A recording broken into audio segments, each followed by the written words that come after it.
Inspiring interviews with today's top landlords. This is the Rental Income Podcast. And now, Dan Lane. Logan, you wanted to start buying rental properties, but you had a problem that I think a lot of people have.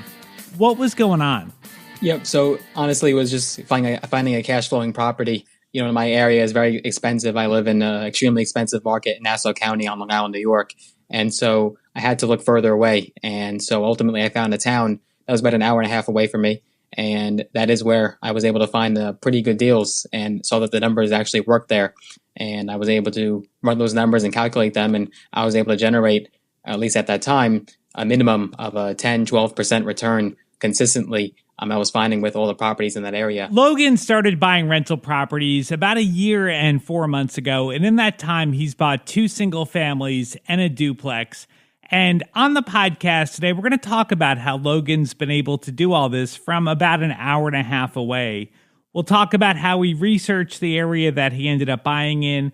We'll talk about how he found properties, and we'll take a look at his numbers. And we're also going to talk about a couple of things that Logan's doing that kind of concern me a little bit. So let's take a really quick break. We'll thank our sponsors. We'll come right back and we'll talk to Logan. It's a lot of work to find a really good rental property. And when you actually find that property, you want to make sure you're working with a lender that can get that loan closed. The lender that I recommend is Chaley Ridge from Ridge Lending Group. She's a nationwide lender and her specialty is helping investors finance rental properties. She has a ton of loan programs and she can find something customized to you for your situation. If you want to find out more or you're ready to get started today, just go to ridgelendinggroup.com. That's RIDGE lendinggroup.com. NMLS 42056. Rental Income Podcast. What made you look out of town? Like, what was going on with the pricing nearby? So the first and third properties are the ones that are about an hour and a half away. The second property is closer to me.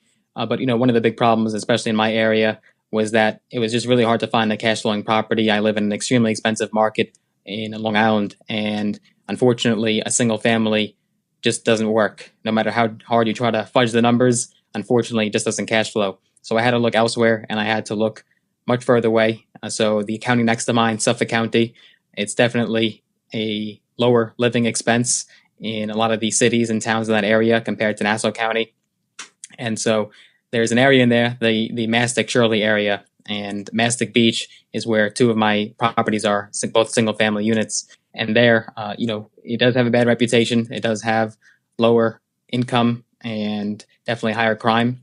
But I saw that the area was getting a lot better over the years. I saw the trend that the population was growing a bit, the income was up, and the property values have also skyrocketed in the last 5-10 years. And so I thought it'd be a good opportunity to buy something that could potentially be undervalued and has a lot of room for appreciation. Yeah, that's good. So it sounds like you did a lot of research on the local economy before you ended up buying your first property. Absolutely. I definitely ran those numbers tons of times before I even bought my first property. I looked at the areas. I looked up if they had bad reputations or what was wrong with the areas and why the properties were lower there.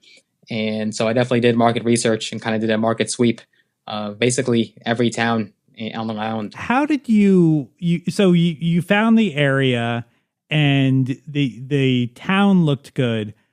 Did you drill down into specific neighborhoods that you were looking for, or like how close did you get in your research before you started looking at properties? So I actually did start looking in my local area. That was probably my first thought, was just to look around me.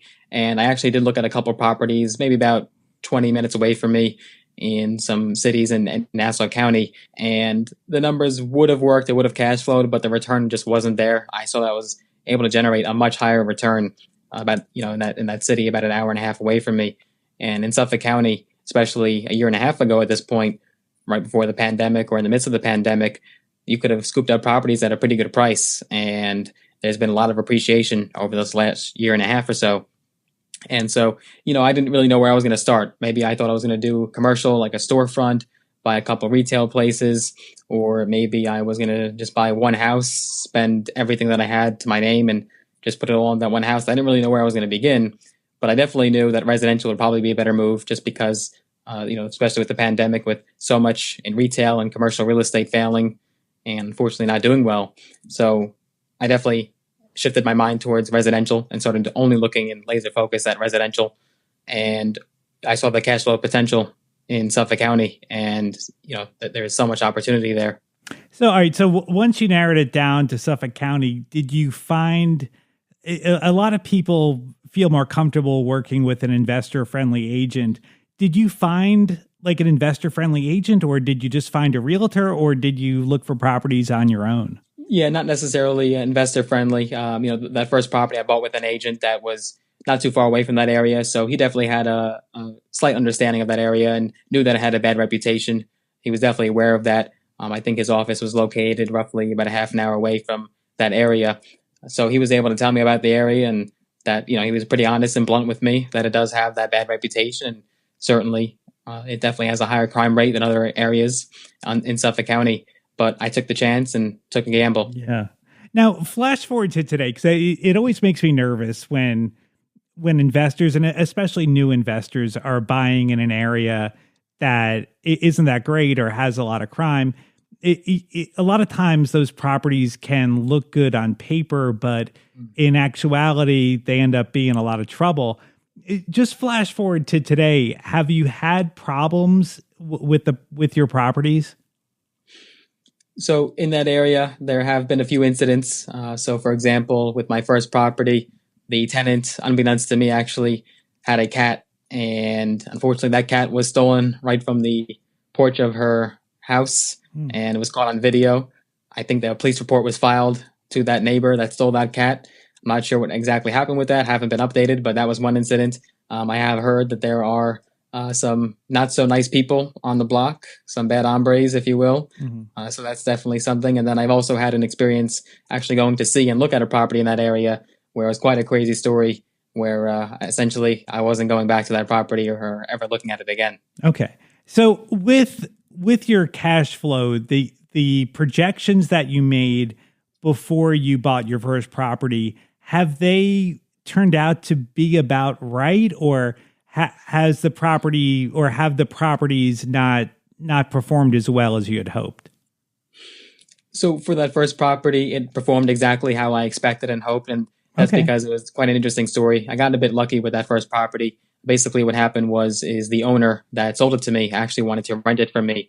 I think she had some living arrangement lined up. I don't know if it's come to fruition. I don't know if it ever will, but there's definitely a lot of room for rent increase. And so, we signed that lease right before closing. And so I knew the numbers even before closing on the property, exactly what I was going to get for rent. And so I got pretty fortunate with that first property. And like I said, there is a lot of room for rent increase there. And so it's actually below market value. And so it's been performing quite well. Okay, and the area awesome. does cash flow.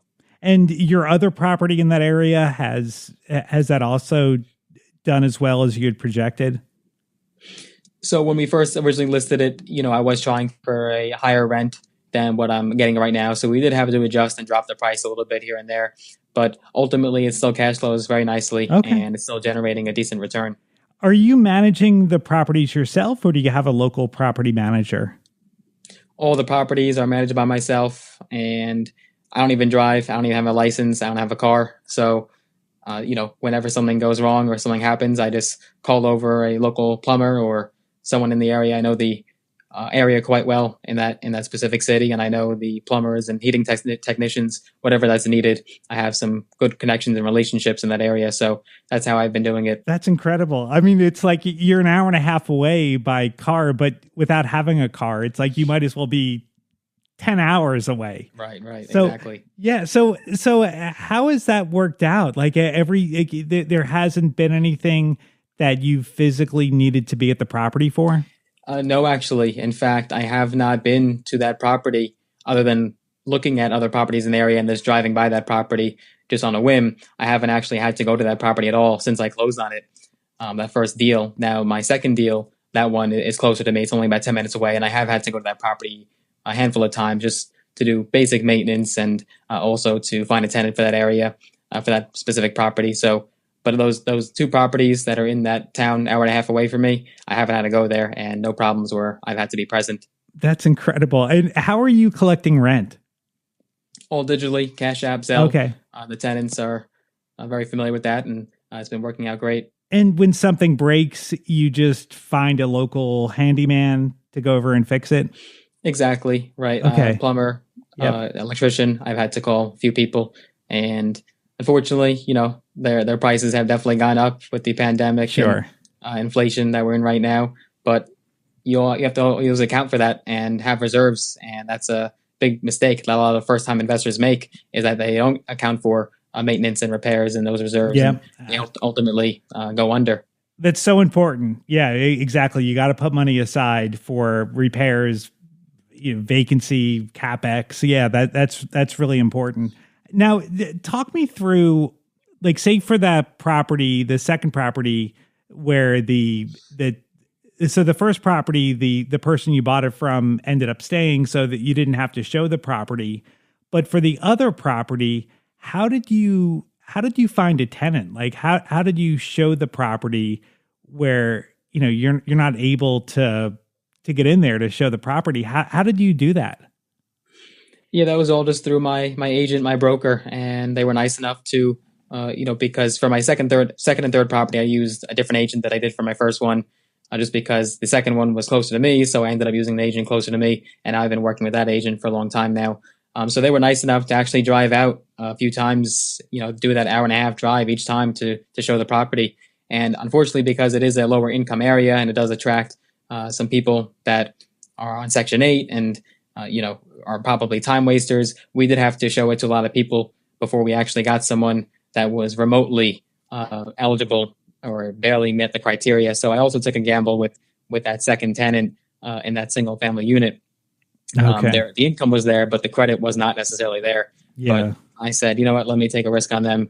And it's been working out great so far. And so you're not interested in Section 8? So the thing with Section 8 is that I'm not opposed to it. But the problem is New York is heavily regulated with Section 8. And there's actually a law where you can't take more money over the amount that the Section 8 voucher allows. I know a lot of landlords do it. I'm sure they do it. But if you ever get caught, that could potentially be a penalty or even jail time. So New York has some very strict regulations, and I have to try to work around those. Okay. That makes sense. Well, let's take a look at the numbers for your entire portfolio and see how this is all working out. So with your 4 units, how much total rent do you bring in every month?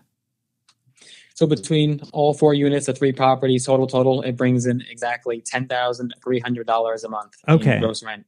All right. So then your mortgage payments, how much are they? So the first property, that mortgage payment is $1,598.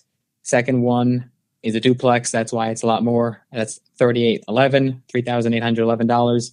And then the most recent property I just closed on in June of this year, 2022, that mortgage payment is $1,956. Okay. So then you also have to account for that for the duplex, my second property. I do cover water and gas, so that's a couple $100. So in total, we're looking at, and then you have to, if you account for repairs, we're looking at roughly about $7,600 total. Okay, so that includes water for the duplex, and does that also include your taxes and insurance? Yeah, those payments all include taxes and insurance. That's all escrowed. Okay. And so water and gas is included in the duplex. I cover that as well. Okay. All right. So you bring in $10,300 in rent, and then when you add up all those fixed expenses, what was the total? About $7,600 in total. $7,600. Okay. So then you've got $2,700 left over. Now, you mentioned earlier about setting money aside for repairs and vacancy. How do you work with that? So you've got $2,700 every month as long as everyone pays rent. How are you setting money aside? How do you budget for repairs and vacancy? So yeah, I'm definitely a bit more of an aggressive, riskier investor. It's not like I necessarily have a year's worth of savings saved up in a nest egg just sitting on my mattress. So I'm definitely a bit more risky, and I'm definitely more of a gambler. I definitely have that mentality. So I keep very, very little cash, actually. Most of my money is majority in property. And so I do also have, though, roughly about $30,000 in credit lines from credit cards. So I definitely keep that handy, and that definitely helps. And I also have a HELOC as well on my second property against the equity in that home. So that's ready to go if needed. But otherwise, I actually don't keep too much cash. It's really mostly into the properties. But if I Okay. ever need something, I try to put it on credit or whatever cash I may have. So then that 2,700 a month, you're basically spending that, or like that. I'm not much of a spender. I Okay. put that in stocks. I try to just hoard that cash, put it away, and act as if I don't even have that money. Okay. Do me a favor. And, you're off to a great start. You're doing great, but try to set a little bit of money aside, maybe even $1,000 a month, because you're going to have a time. I guarantee you're going to have a time when you have two vacancies at the same time and a water heater goes, and having that extra cash is going to really save you. So just, if I can give you any advice, just try to save some money. That makes me really nervous that you're not building up money. Understandable for sure. Yeah, no, Yeah. I try to keep it in stocks, try to keep it a little bit in cash, but I'll try to build my nest egg a little bit Please, more yeah. to account for a vacancy. Awesome. Yeah. I want to say you're off to such a great start. I just would hate to see something bad knock you out of the game here. So looking back, I mean, you bought at a great time, right in I guess it was kind of the middle of the pandemic. Did you have any nervousness that, there was looking back on it, it was a great time to buy. I mean, the prices have appreciated a lot, the rents have gone up, but at the time, did you have any nervousness that maybe this isn't a good time to buy a rental property? Absolutely. There is always the fear of the unknown. There were so many unknowns going, especially into my first deal. I had so many fears and concerns that this can go wrong and that it can go sideways this way. And especially all my properties are actually in flood zones, which is pretty hard to avoid being on Long Island. That, we got hit very hard with Hurricane Sandy in 2012. So what if a hurricane comes, which could happen at any point, and wipes out all my properties? That's definitely a concern. But you kind of have to put those concerns behind you, and you can only gain so much knowledge. And it's until you actually execute and do it and take that action and take that step that you'll actually make progress and get things done. And that's how you gain a lot of wisdom and experience. And I've definitely gained that throughout my short career as an investor. Logan, you're making me really nervous. So everything is in a flood zone, every one of your properties? That is correct. But I Wow. have insurance on all of them. Okay. So but you have just a regular landlord policy, or do you have because a regular landlord policy won't cover floods? Like you need a specific flood policy. Do you have a specific flood policy? Right. I have dwelling as well as flood insurance, and Okay. flood insurance, those rates have gone up. They've skyrocketed. Just on my second property, I got the bill recently and it doubled actually over the last year. So I had to cancel that and shop around for a new policy. And so that's definitely, factored into the expenses. Okay. And also, my dwelling policy is for landlords. So it has an umbrella policy. So I have like $500,000 in liability if needed. Okay. All right, good. Okay. Now, with your duplex, with that property being closer to you, has that been easier? Like, has it made a difference? Like, does it matter if your rental is an hour and a half away or 10 minutes away? I think psychologically, I sleep a little bit better with that property. I think I don't think about it as much. And it's kind of like my baby just because it's so close to me. And it's definitely in a great area. That's the city right next to mine. It's literally the next city. And it's a fantastic area. It's appreciated a lot. And I really want to try to hold that property for as long as possible. I don't foresee myself getting rid of it anytime soon. And so I think I do sleep a little bit better with that property compared to the other ones. I think it's great that Logan bought 4 rentals in his first year and a half. I love seeing people take action, and I love seeing people get started buying rental properties. But there's a couple of things that Logan said during the interview that really concern me. And I know Logan is comfortable with the risks that he's taking, but for anyone that's maybe a new investor or anyone that's thinking about getting started, I just wanted to point these things out to you, and do whatever you want with this information, but it'll help me sleep better at night knowing that I pointed this out to you. The first thing is that Logan is buying properties in what he describes as a bad area. And you can be very successful. You can make a lot of money investing in bad areas. We've had a ton of people on the podcast that have done it. But the one thing that I've noticed is that people that invest in bad areas are very hands-on with their rentals, or they have a property manager that's very hands-on. I think it's a very difficult thing to manage a property in a bad area when you're an hour and a half away and you don't drive. I think Logan may have a tough time. It sounds like he's got good tenants right now, but these properties tend to turn over a lot. They tend to have a higher expense cost. Tenants are just rougher on these properties for whatever reason. So Logan may have a tough time at some point. So just be careful buying properties in bad areas. These properties a lot of times look great on a spreadsheet, but they end up being a huge hassle in real life. So just keep that in mind. The second thing is that Logan said that he doesn't save any cash. And, that makes me really nervous because there's going to come a time when Logan's going to get hit with a big expense or he's going to have a bunch of vacancy. And to be successful with rental properties, you really have to have some cash. It's so important to put some cash aside. How much to put aside is really a personal decision. During the interview, I said $1,000 a month. And, I think in Logan's case, that's better than nothing, but just put something aside. Definitely build up some cash and have some cash reserves for when a tough time comes. The third thing I wanted to talk about was Logan said that his properties are in a flood zone. And he said he has flood insurance, but from the way that he answered the question, I'm not 100% convinced he actually does. So if you're going to buy a property in a flood zone, make sure you get flood insurance. Flood insurance is really expensive. The deductibles are really high. It can be a lot of problems. You can have a lot of problems buying a property in a flood zone. So try to avoid buying a property in a flood zone, but if you have to, definitely make sure you have flood insurance. And so that's it. Otherwise, I think Logan, he sounds like a very smart guy.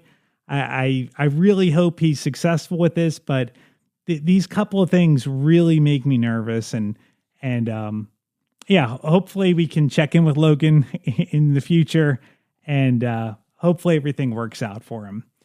If anybody is interested in following Logan online, he has a YouTube channel, and you can find that at rentalincomepodcast.com/episode 391. I'd like to thank today's sponsor for making this episode possible. It's Chaley Ridge from Ridge Lending Group. Chaley is a nationwide lender, and her specialty is helping investors finance rental properties.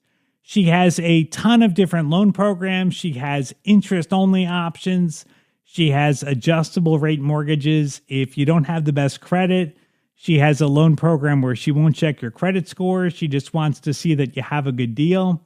She's got something for everybody. If you want to find out more, or if you want to set up a time to talk to Chaley personally, just go to ridgelendinggroup.com. That's RIDGE lendinggroup.com, NMLS 42056.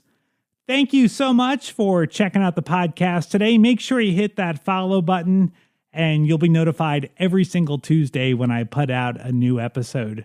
My name is Dan Lane, and this has been the Rental Income Podcast.